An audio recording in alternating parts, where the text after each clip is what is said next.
je m'appelle Djemila Donti et je suis la fondatrice de Corail. Je suis franco-malgache, je suis née et j'ai grandi à Madagascar et je suis venue en France depuis maintenant plus d'une dizaine d'années pour faire mes études. Je suis donc diplômée de l'ESSEC, une école de commerce, et donc j'ai un background plutôt business et maintenant j'entreprends.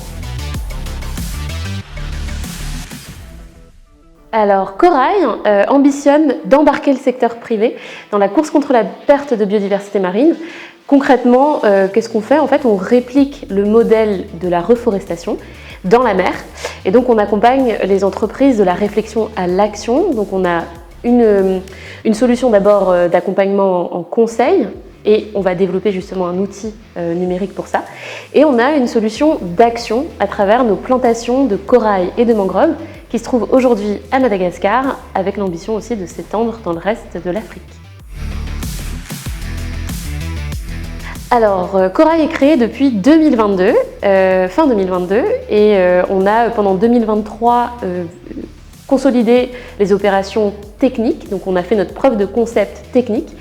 Et aujourd'hui, 2024, c'est l'année à la fois de commercialisation de nos projets de replantation, mais c'est surtout l'année de la diffusion de notre outil numérique d'aide à la décision.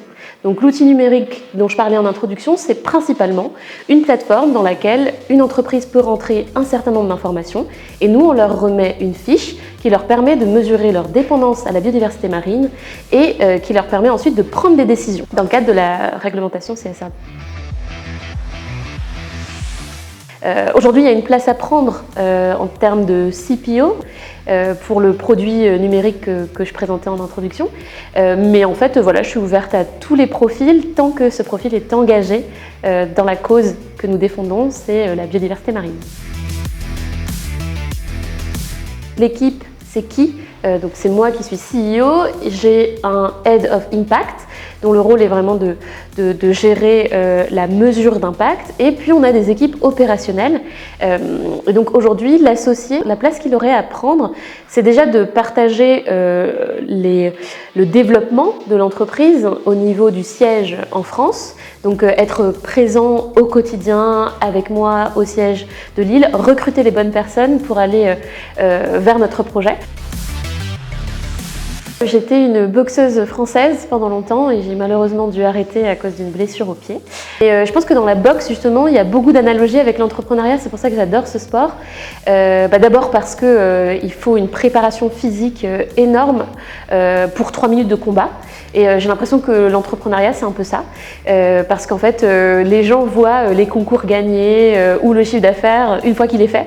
Alors qu'en fait, il faut beaucoup de travail pour ça. Et après, le deuxième élément, c'est l'endurance. Parce que 3 minutes de combat, lorsqu'on reçoit des coups, on a parfois envie d'abandonner. Et je trouve que ça force aussi à cette endurance, à se dire que les échecs, c'est pas grave parce qu'on peut remonter la pente.